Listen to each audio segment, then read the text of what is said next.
ಪ್ರವಾದನೆ ಗ್ರಂಥ 55ನೇ ಅಧ್ಯಾಯ 6ನೇ ವಚನ. ಯೆಶಾಯನ ಪ್ರವಾದನ ಗ್ರಂಥ 55ನೇ ಅಧ್ಯಾಯ 6ನೇ ವಚನ. ಈ ವಾಕ್ಯದಲ್ಲಿ ನೋಡುವಾಗ, ಯೆಹೋವನು ಸಿಕ್ಕುವ ಕಾಲದಲ್ಲಿ ಆತನನ್ನು ಆಶ್ರಯಿಸಿರಿ, ಆತನ ಸಮೀಪದಲ್ಲಿರುವಾಗ ಆತನಿಗೆ ಬಿನ್ನಹ ಮಾಡಲಿ ಎಂಬುದಾಗಿ. ನಾವು ಈ ವಾಕ್ಯದಲ್ಲಿ ನೋಡ್ತೇವೆ, ಯೆಹೋವನು ಸಿಕ್ಕುವ ಕಾಲದಲ್ಲಿ ಆತನನ್ನು ಆಶ್ರಯಿಸಿರಿ ಎಂಬುದಾಗಿ. ಅಂದ್ರೆ ಈಗ ನಮ್ಗೆ ಈ ಒಂದು ಸಮಯ ನೋಡುವಾಗ ಇದು ಕೃಪಾ ಕಾಲವಾಗಿದೆ. ಆದ್ರಿಂದ ದೇವರು ಹೇಳ್ತಾರೆ, ಯೆಹೋವನನ್ನು ಸಿಕ್ಕುವ ಕಾಲದಲ್ಲಿ ಆತನನ್ನು ಆಶ್ರಯಿಸಿರಿ ಎಂಬುದಾಗಿ. ನಾವು ಏನೇ ತಪ್ಪು ಮಾಡಿದ್ರು ಕೂಡ, ನಾವು ಯಾವ ರೀತಿಯಲ್ಲಿ ನಾವು ದೇವರಿಗೆ ವಿರುದ್ಧವಾಗಿ ನಾವು ನಡೆದುಕೊಂಡು ಕೂಡ, ನಾವು ದೇವರ ಸನ್ನಿಧಾನದಲ್ಲಿ ಪ್ರಾರ್ಥನೆ ಮಾಡಿ ದೇವರನ್ನ ನಾವು ಬಯಸಿ ಬರುವಾಗ ಆತನು ನಮ್ಮನ್ನ ಕ್ಷಮಿಸಿ ಸೇರಿಸಿಕೊಳ್ಳುವಂತ ದೇವರಾಗಿರ್ತಾರೆ. ಆದ್ರಿಂದ ಮನುಷ್ಯರಿಗೆ ಇಡಲ್ಪಟ್ಟಂತ ಈ ಒಂದು ಸಮಯ ಅಂದ್ರೆ ಇದು ಕೃಪಾ ಕಾಲ ಆಗಿದೆ. ಆದ್ರಿಂದಾಗಿ ನಾವು ಏನ್ ಪಾಪ ಮಾಡಿ ನಾವು ದೇವರ ಸನ್ನಿಧಾನದಲ್ಲಿ ಹೋದ್ರು ಕೂಡ ದೇವ್ರು ನಮ್ಮನ್ನ ಕ್ಷಮಿಸಿ ಆತನು ತಿರುಗಿ ನಮ್ಮನ್ನ ಆತನ ಸನ್ನಿಧಾನದಲ್ಲಿ ಸೇರಿಸಿಕೊಳ್ಳುವಂತ ದೇವರಾಗಿರ್ತಾರೆ. ಆದ್ರಿಂದ ನಾವು ನೋಡುವಾಗ ಆತನು ಸಮೀಪದಲ್ಲಿರುವಾಗ ಆತನಿಗೆ ಬಿನ್ನಹ ಮಾಡ್ಲಿ ಎಂಬುದಾಗಿ. ಆತನು ನಮ್ಮ ಸಮೀಪದಲ್ಲಿರುವಾಗ್ಲೇ ನಾವೇನ್ ಮಾಡ್ಬೇಕು, ದೇವರಿಗೆ ಬಿನ್ನಹ ಮಾಡುವವರಾಗಿರ್ಬೇಕು. ಯಾಕೆ ಅಂತ ಹೇಳಿದ್ರೆ, ನಮಗೆ ಈ ಒಂದು ಕಾಲ ಆದ್ಮೇಲೆ ನಾವೀಗ ಈ ಕಾಲಗಳನ್ನ ನಾವು ನೋಡ್ತಾ ಬರುವಾಗ, ನಮ್ಮ ಅಜ್ಜ ಅಜ್ಜಿ ಅವರೆಲ್ಲ ಇದ್ದಂತ ಕಾಲವಾಗ್ಲಿ, ಈಗ ನಾವು ಬೆಳೆದು ಬಂದಂತ ಕಾಲ, ಈಗ ನಾವಿರುವಂತ ಪರಿಸ್ಥಿತಿಗಳನ್ನ ನೋಡುವಾಗ ಎಷ್ಟೋ ವ್ಯತ್ಯಾಸಗಳಿದೆ. ಈಗ ನಾವು ನೋಡುವಾಗ ನಮಗೆ ಒಂದು ನೆಮ್ಮದಿಯ ಜೀವನ ತುಂಬಾ ಕಷ್ಟ. ಯಾಕೆಂದ್ರೆ ಎಲ್ಲಿ ಏನಾಗ್ತದೆ ಗೊತ್ತಿಲ್ಲ, ಯಾರಿಗೆ ಯಾವಾಗ ಏನಾಗ್ತದೆ ಗೊತ್ತಿಲ್ಲ. ಎಲ್ಲಿ ಈಗ ಬೆಟ್ಟ ಗುಡ್ಡಗಳೇ ಜರ್ದು ಹೋಗುವಂತ ಪರಿಸ್ಥಿತಿಗಳು ಬಂದಿದೆ. ಆಕ್ಸಿಡೆಂಟ್ಗಳು, ಒಂದು ಮಾರ್ಗಗಳಲ್ಲಿ ಹೋಗುವಾಗನೇ ಯಾರಿಗೆ ಏನಾಗ್ತದೆ ಅಂತ ಹೇಳಲಿಕ್ಕಾಗೋದಿಲ್ಲ. ಅಂತ ಒಂದು ಭಯಾನಕ ಪರಿಸ್ಥಿತಿಗಳನ್ನ ನಾವು ಎದುರಿಸುವವರಾಗಿದ್ದೀವಿ. ಈಗ ನೋಡಿದ್ರೆ ಭೂಕಂಪಗಳು ಸಂಭವಿಸಿದೆ. ಯಾವಾಗ ಏನಾಗ್ತದೆ ಎಂಬುದಾಗಿ ಗೊತ್ತಿಲ್ಲ. ಆದ್ರೆ ಇದು ಕೃಪಾ ಕಾಲ ಆಗಿದೆ. ದೇವರು ನಮ್ಮನ್ನ ಆರಿಸಿ ತೆಗೆದುಕೊಂಡಿದ್ದಾರೆ. ಆದ್ರಿಂದ ನಾವು ಈ ಒಂದು ಕೃಪಾ ಕಾಲವನ್ನ ನಾವು ತಾತ್ಸಾರ ಮಾಡದೆ, ದೇವರು ನಮಗೆ ಕೊಟ್ಟಂತ ಸಮಯವನ್ನ ನಾವು ದೇವರ ಮಹಿಮೆಗಾಗಿ ಉಪಯೋಗಿಸಿಕೊಳ್ಳುವಂತವರಾಗಿರ್ಬೇಕು.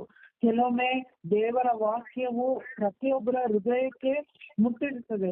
ಆದ್ರೆ ಅವ್ರು ಏನ್ ಮಾಡ್ತಾರೆ ಅಂತ ಹೇಳಿದ್ರೆ, ಇನ್ನೂ ಟೈಮ್ ಉಂಟಲ್ಲ, ನಾವು ನೋಡ್ಕೊಳ್ವಾ, ಮತ್ತೆ ನಾವು ಚೇಂಜ್ ಆಗುವ, ಮತ್ತೆ ನಾಳೆ ದಿನ ನಾವು ನೋಡೋಣ, ಬರುವಾರದಲ್ಲಿ ನಾವು ಆಲಯಕ್ಕೆ ಹೋಗುವ ಅಂತ ಹೇಳಿ ನಾವು ದಿನಗಳನ್ನ ಮುಂದಕ್ಕೆ ಆಗ್ತಾ ಇದ್ರೆ, ದೇವ್ರು ಕೊಟ್ಟಂತ ಆ ಕೃಪಾ ಕಾಲ, ಆ ಒಂದು ರಕ್ಷಣೆಯ ದಿನ, ಆ ಒಂದು ದೇವರ ಚಿತ್ತವನ್ನ ನಾವು ತಾತ್ಸಾರ ಮಾಡುವುದಾದ್ರೆ ನಮ್ಮ ಜೀವನದಲ್ಲಿ ನಾವು ಅನೇಕ ರೀತಿಯಾದಂತ ಕಷ್ಟ ನಷ್ಟಗಳನ್ನ ಎದುರಿಸ್ಬೇಕಾಗ್ತದೆ. ಯಾಕೆಂದ್ರೆ ನಮಗೆ ಇರುವಂತ ಪರಿಸ್ಥಿತಿ ಆಗಲೇ ಸ್ನಾನಿಕನಾದ ಯೋಹಾನನು ಯೇಸು ಸ್ವಾಮಿ ದೇವ್ರು ಬರ್ತಾರೆ, ದೇವ್ರ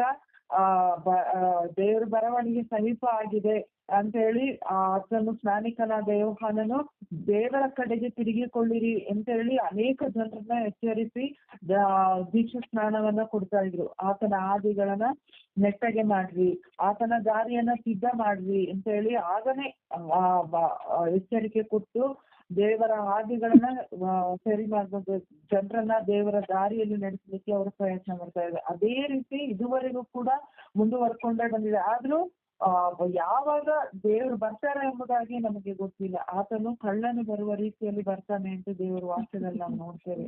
ಆದ್ರಿಂದ ದೇವರು ನಮ್ಮ ಜೀವಿತಗಳಲ್ಲಿ ಕೊಡುವಂತ ಈ ಸಮಯಗಳನ್ನ, ಈ ದಿನಗಳನ್ನ ನಾವು ತಾತ್ಸಾರ ಮಾಡದೆ, ಆತನು ನಮಗೆ ಸಿಕ್ಕುವ ಕಾಲದಲ್ಲಿ, ಆತನು ನಮಗೆ ಯಾವಾಗ ಸಿಗ್ತಾರೆ ಕಾಲದಲ್ಲಿ ನಾವು ಆತನನ್ನ ಆಶ್ರಯಿಸುವಂತವರಾಗಿರ್ಬೇಕು. ಮತ್ತು ಆತನ ಸಮೀಪದಲ್ಲಿರುವಾಗಲೇ ಆತನಿಗೆ ಬಿನ್ನಹ ಮಾಡ್ರಿ ಎಂಬುದಾಗಿ ದೇವರ ವಾಕ್ಯದಲ್ಲಿ ನಾವು ನೋಡ್ತೇವೆ. ಅದೇ 7ನೇ ವಾಕ್ಯದಲ್ಲಿ ನಾವು ನೋಡುವಾಗ, ದುಷ್ಟನು ತನ್ನ ದುರ್ಮಾರ್ಗವನ್ನು ಬಿಡಲಿ, ಕೆಡುಕನು ತನ್ನ ದುರಾಲೋಚನೆಗಳನ್ನು ತ್ಯಜಿಸಲಿ, ಯೆಹೋವನ ಕಡೆಗೆ ತಿರುಗಿಕೊಂಡು ಬರಲಿ, ಆತನು ಅವನನ್ನು ಕರುಣಿಸುವನು, ನಮ್ಮ ದೇವರನ್ನು ಆಶ್ರಯಿಸಲಿ, ಆತನು ಮಹಾಕೃಪೆಯಿಂದ ಕ್ಷಮಿಸುವನು ಎಂಬುದಾಗಿ. ಹೌದು, ಈ ವಾಕ್ಯದಲ್ಲಿ ನಾವು ನೋಡ್ತೇವೆ, ಕೆಡುಕನು ನಮಗೆ ಯಾವುದೇ ರೀತಿಯಾದಂತ ದುರಾಲೋಚನೆಗಳಾಗ್ಲಿ, ಯಾವುದೇ ರೀತಿಯಾದಂತ ಪಾಪಗಳಾಗ್ಲಿ, ಏನೇ ಆಗ್ಲಿ ಅದೆಲ್ಲವನ್ನ ದೇವರು ಕ್ಷಮಿಸಲಿಕ್ಕೆ ಆತನು ಸಿದ್ಧನಾಗಿದ್ದಾನೆ. ಆದುದರಿಂದ ಆತನು ದೇವರ ಕಡೆಗೆ ತಿರುಗಿಕೊಂಡು ಬರಲಿ ಎಂಬುದಾಗಿ ಆತನು ಮಹಾಕೃಪೆಯಿಂದ ನಮ್ಮನ್ನ ಕ್ಷಮಿಸುವಂತ ದೇವರಾಗಿರ್ತಾರೆ.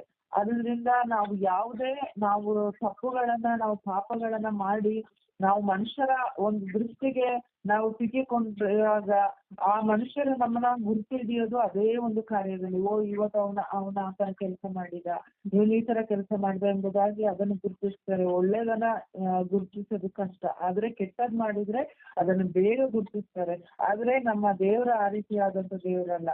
ಆತನು ಮಹಾಕೃಪೆಯಿಂದ ನಮ್ಮನ್ನ ಕ್ಷಮಿಸುವಂತ ದೇವರಾಗಿರ್ತಾರೆ. ಆತನು ಕ್ಷಮಿಸೋದು ಮಾತ್ರವಲ್ಲದೆ ಆತನು ನಮ್ಮ ಪಾಪಗಳನ್ನು ಮರೆತು ಬಿಡ್ತಾರೆ. ಆತನ ನೆನಪಿಗೆ ಆತನು ಎಂದಿಗೂ ಸಹ ತರುವುದಿಲ್ಲ. ನಾವು ದೇವರೇ, ನಾವಿಂತ ತಪ್ಪು ಮಾಡಿದ್ದೇವೆ ಸ್ವಾಮಿ, ನಮ್ಮನ್ನ ಕ್ಷಮಿಸು. ಆತನ ಸನ್ನಿಧಾನದಲ್ಲಿ ಸಿಕ್ಕುವಂತ ಕ್ಷಮೆ ಆತನು ಅಲ್ಲೇ ಕ್ಷಮಿಸಿ ಆಯ್ತು, ಅದನ್ನ ಮರ್ತಾಯ್ತು, ಇನ್ನು ಯಾವಾಗ್ಲೂ ಕೂಡ ಆತನ ನೆನಪಿಗೆ ಎಂದಿಗೂ ತರುವುದಿಲ್ಲ. ಆ ರೀತಿಯಾಗಿ ದೇವರು ನಮ್ಮನ್ನ ಕ್ಷಮಿಸಿ ನಡೆಸುವಂತ ದೇವರಾಗಿರ್ತಾರೆ. ಆದುದರಿಂದ ದೇವರು ಮನುಷ್ಯರನ್ನ ನೋಡುವಾಗ ಆತನ ದೃಷ್ಟಿಯಲ್ಲಿ ನೀತಿವಂತರು ಯಾರು ಕೂಡ ಇಲ್ಲ. ದೇವ್ರು ಅದಕ್ಕಾಗಿ ನಮ್ಮನ್ನ ದೇವರು ಯಾವಾಗ ಆತನ ಸನ್ನಿಧಾನಕ್ಕೆ ಬರ್ತೀವಿ ಎಂಬುದಾಗಿ ನಮಗೆ ಕಾಲಾವಕಾಶವನ್ನು ಕೊಟ್ಟು ಕಾಯುವಂತ ದೇವರಾಗಿರ್ತಾರೆ.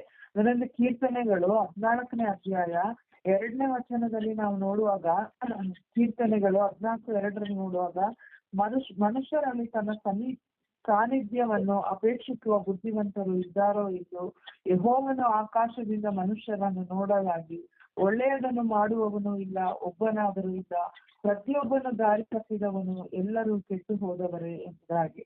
ಆತನ ಏನ್ ಮಾಡ್ತಾರೆ, ಯಾರು ಆತನ ಸಾನ್ನಿಧ್ಯವನ್ನು ಅಪೇಕ್ಷಿಸ್ತಾರೆ, ಯಾರು ದೇವರ ಬಳಿಗೆ ಬರ್ತಾರೆ ಎಂಬುದಾಗಿ ಆತನ ನೋಡುವಾಗ, ಆಕಾಶದಿಂದ ಮನುಷ್ಯರನ್ನು ನೋಡುವಾಗ ಒಳ್ಳೆಯದನ್ನು ಮಾಡುವವನು ಇಲ್ಲ, ಒಬ್ಬನಾದರೂ ಇಲ್ಲ ಎಂಬುದಾಗಿ, ಪ್ರತಿಯೊಬ್ಬನು ದಾರಿ ತಪ್ಪಿ ಎಲ್ಲರೂ ಕೆಟ್ಟು ಹೋದವರೇ ಎಂಬುದಾಗಿ ದೇವರ ವಾಕ್ಯದಲ್ಲಿ ನಾವು ನೋಡ್ತೇವೆ.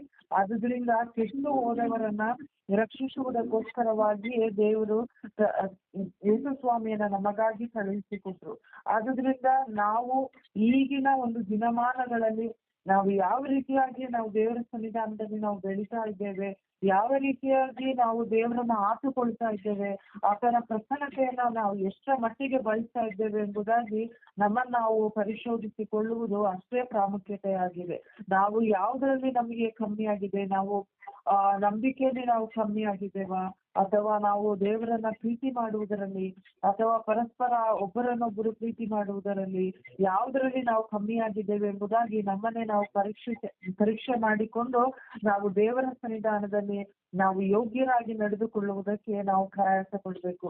ಆದುದರಿಂದ ನಾವು ಕೀರ್ತನೆ 50ನೇ ಅಧ್ಯಾಯ 15ನೇ ವಾಕ್ಯದಲ್ಲಿ ನಾವು ನೋಡುವಾಗ, ಕೀರ್ತನೆ 50ನೇ ಅಧ್ಯಾಯ 15ನೇ ವಾಕ್ಯದಲ್ಲಿ ನೋಡುವಾಗ, ಕಷ್ಟ ಕಾಲದಲ್ಲಿ ನನಗೆ ಮೊರೆ ಇಡಿರಿ, ಬಿಡಿಸುವೆನು, ಆಗ ನನ್ನನ್ನು ಕೊಂಡಾಡ್ರಿ ಎಂಬುದಾಗಿ ದೇವರ ವಾಕ್ಯದಲ್ಲಿ ನಾವು ನೋಡ್ತೇವೆ. ಹೌದೇ, ನಾವು ಕಷ್ಟ ಕಾಲದಲ್ಲಿ ನಮಗೆ ಆಗ್ತಾ ಇಲ್ಲ, ನಮ್ಗೆ ಕೆಲವೊಂದು ಪರಿಸ್ಥಿತಿಗಳಿಂದ ಹೊರಗೆ ಬರ್ಲಿಕ್ಕೆ ಆಗ್ತಾ ಇಲ್ಲ, ನಮಗೆ ಕೆಲವೊಂದು ಪರಿಸ್ಥಿತಿಗಳು ನಮ್ಮನ್ನ ಬಂಧಿಸಿಟ್ಟಿದೆ, ಕೆಲವೊಂದು ಕಾರ್ಯಗಳಿಂದ ನಮಗೆ ಹೊರಗೆ ಬರ್ಲಿಕ್ಕೆ ಆಗ್ತಾ ಇಲ್ಲ ಎಂಬುದಾಗಿ ಹೇಳುವುದಾದ್ರೆ, ನಾವು ದೇವರ ಸನ್ನಿಧಾನದಲ್ಲಿ ಕೂತು ನಾವು ಅದಕ್ಕೋಸ್ಕರವಾಗಿ ನಾವು ಪ್ರಾರ್ಥನೆ ಮಾಡುವಾಗ ದೇವ್ರು ಏನ್ ಮಾಡ್ತಾರೆ, ಅದರಿಂದ ನಮ್ಮನ್ನ ಬಿಡಿಸ್ತಾರೆ. ಅದಕ್ಕೆ ದೇವ ಕೇಳ್ತದೆ, ನನ್ನ ಕಷ್ಟ ಕಾಲದಲ್ಲಿ ನನಗೆ ಮೊರೆ ಇಡಿರಿ, ಬಿಡಿಸುವೆನು, ಆಗ ನನ್ನನ್ನು ಕೊಂಡಾಡುವಿರಿ ಎಂಬುದಾಗಿ. ಅದೇ ದೇವರ ವಾಕ್ಯದ ಕಡೆಗೆ ನಮ್ಮನ್ನು ನಾವು ತಿರುಗಿಸಿಕೊಂಡು ಅದನ್ನ ನಾವು ಅರಿತುಕೊಂಡು ನಾವು ಪ್ರಾರ್ಥನೆ ಮಾಡುವಾಗ ನಮಗೆ ಏನೇ ರೀತಿಯಾದಂತ ಕಷ್ಟ ಇದ್ರು, ಕೊರತೆಗಳಿದ್ರು, ಅದೆಲ್ಲವನ್ನ ನೀಗಿಸಿ ನಡೆಸಲು ದೇವರು ಶಕ್ತರಾಗಿದ್ದಾರೆ. ಅದರಿಂದ ಅದೇ ಅಧ್ಯಾಯದಲ್ಲಿ 23ನೇ ವಾಕ್ಯದಲ್ಲಿ ನಾವು ನೋಡುವಾಗ, ಯಾರು ಸ್ತುತಿ ಯಜ್ಞವನ್ನು ಸಮರ್ಪಿಸುತ್ತಾರೋ ಅವರೇ ನನ್ನನ್ನು ಗೌರವಿಸುವವರು, ತಮ್ಮ ನಡತೆಯನ್ನು ಸರಿಪಡಿಸಿಕೊಳ್ಳುವವರಿಗೆ ನನ್ನ ವಿಶೇಷವಾದ ರಕ್ಷಣೆಯನ್ನು ತೋರಿಸುವನು ಎಂಬುದಾಗಿ ದೇವರ ವಾಕ್ಯ ಹೇಳ್ತದೆ. ಅಂದ್ರೆ ಸ್ತುತಿ ಯಜ್ಞಗಳನ್ನ ನಾವು ಯಾರು ದೇವರಿಗೆ ನಾವು ಸಮರ್ಪಿಸ್ತೇವೋ ಅವರೇ ನನ್ನನ್ನು ಗೌರವಿಸುವವರು ಎಂಬುದಾಗಿ.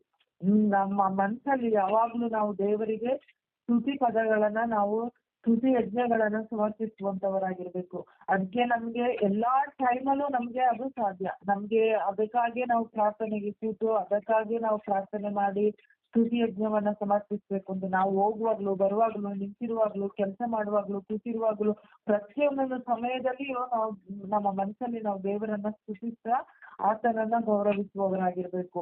ಮತ್ತು ತಮ್ಮ ನಡತೆಯನ್ನು ಸರಿಪಡಿಸಿಕೊಳ್ಳುವವರಿಗೆ ನನ್ನ ವಿಶೇಷವಾದ ರಕ್ಷಣೆಯನ್ನು ತೋರಿಸುವೆನು ಎಂಬುದಾಗಿ ದೇವರ ವಾಕ್ಯ ಹೇಳ್ತದೆ. ನಮ್ಮ ನಡತೆಯನ್ನು ನಾವು ಯಾವಾಗ ಸರಿ ಮಾಡ್ಕೊಳ್ತೇವೋ, ನಾವು ಯಾವಾಗ ದೇವರ ಮಾರ್ಗದಿಂದ ನಡೆಯಲು ನಾವು ಇಚ್ಛಿಸ್ತೇವೋ, ಯಾವಾಗ ನಮ್ಮನ್ನ ನಾವು ದೇವರ ಸ್ಥಳಗಳಲ್ಲಿ ನಾವು ಒಪ್ಪಿಸಿಕೊಟ್ಟು ಆತನಿಗೋಸ್ಕರವಾಗಿ ಸಾಕ್ಷಿಯಾಗಿ ನಿಲ್ಲುವುದಕ್ಕೆ ನಾವು ಪ್ರಯಾಸ ಪಡ್ತೇವೋ, ಆಗ ನಮಗೆ ವಿಶೇಷವಾದ ರಕ್ಷಣೆಯನ್ನು ತೋರಿಸುವೆನು ಎಂಬುದಾಗಿ ದೇವರ ವಾಕ್ಯ ಹೇಳ್ತೇವೆ. ಆದುದರಿಂದ ನಮಗೆ ಕೊಡಲ್ಪಟ್ಟಂತ ಈ ಸಮಯವನ್ನ ನಾವು ವ್ಯರ್ಥವಾಗಿ ಕಳೆಯದಂತೆ, ಕೆಲವೊಮ್ಮೆ ನಾವು ಮೊಬೈಲ್ ನೋಡ್ಕೊಂಡು ಕಾಲವನ್ನ ಕಳೆದು ಬಿಡ್ತೇವೆ, ಕೆಲವೊಮ್ಮೆ ಟಿವಿ ನೋಡ್ಕೊಂಡು ನಾವು ಕಾಲವನ್ನ ಕಳೆದು ಬಿಡ್ತೇವೆ, ಕೆಲವೊಮ್ಮೆ ಮೊಬೈಲ್ ಅಲ್ಲಿ ನಮ್ಮ ನೆಂಟ್ರ ಹತ್ರ ನಮ್ಮ ಸಂಬಂಧದವರು ಫ್ರೆಂಡ್ಸ್ ಹತ್ರ ಮಾತಾಡ್ಕೊಂಡೇ ನಾವು ಕಾಲವನ್ನ ಕಳೆದು ಬಿಡ್ತೇವೆ, ಅಕ್ಕಪಕ್ಕದಲ್ಲಿರುವಂತ ಜನರೊಟ್ಟಿಗೆ ಮಾತಾಡ್ಕೊಂಡೇ ಕಾಲವನ್ನ ಕಳಿತೇವೆ.